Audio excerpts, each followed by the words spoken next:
why we didn't win. There's a portion of my book that's coming out, Room for Greatness, that talks about doing an autopsy on your failures. Because a lot of times what we do is, Eric, you want to take off failure, shove it in the corner and say, I failed, I'm not going to do that anymore. Pull it out, lay it on the slab, and let's dissect it so we can understand why I failed. Because sometimes the why is all you need. Not even whether you won or lost, but why. Exactly. I'm a huge basketball fan, and personally, I wanted Boston to take it off. Yes. That's just I wanted Boston to take it off. And I saw Doc Rivers when they lost Game 7 in LA. He walked over to Phil Jackson, shook his hand, and he leaned over. There was no sound because everybody was screaming, they were dropping banners. He's standing in confetti. Standing in confetti on the opponent's court while they celebrate. Kobe Bryant's on top of the scorer's table doing the moonwalk and all this crazy stuff. He leans over and whispers in Phil Jackson's ear, next time. I went crazy. To me, that was worth the fight. Because he could have been bitter, he could have been frustrated, but he leaned over and let him know, I'm not going anywhere. I'm going to take this, and when we start training camp, just a few months from now, this is going to be my fuel to get back to this level of competition again. Because it's not so much whether you win or lose, it's the lessons that you learn in the process. Now, on your form, I did kind of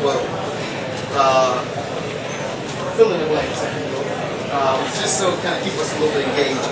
And I want to give you some of these answers and talk about these. There will be two sides to obtaining true success.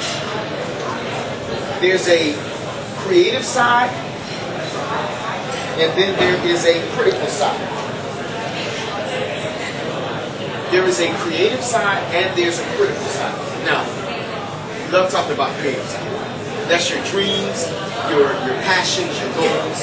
Those are wonderful things. Those are the things that you dream about. Those are things that you feel you're led to do, if you will, however you want to word that. But then there's something also called the critical side. The critical side is just as important because the critical side entails the formula, the procedures, the process. The formulas, the procedures, the process. It's a very novel thing to want to do something, but you have to know, as Azra said earlier, what are some of the struggles, what are some of the oppositions you're going to take? You're going to hit it now. That's why it's great when I bounce ideas off of Sharice. Because I'll say something, I'll say, you know what, I want to do this, this, this. And she'll say, okay, that sounds great, excellent, babe. So what type of permits do you need? I was worried about permits.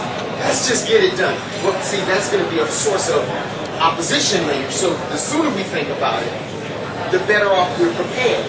Because everyone loves to talk about that critical side, but excuse me, the creative side. But very few people are prepared to discuss the critical side, and that's where you start getting what's called constructive criticism. Because if you want to talk critical stuff, you want to talk to someone who's going through the processes that you're going through. We're looking at a building to rehab in Ohio for an empowerment center. I need to talk to people who've done that type of thing, so I at least get an idea of what to expect. What's coming down the road and around the corner that I can't see because of my optimism. Because sometimes your greatest optimism can be your greatest hindrance. Because sometimes we're too stubborn to see that that's going to take a little bit more work than we're prepared to invest in. So there's that critical side, then there's also that creative side. The distance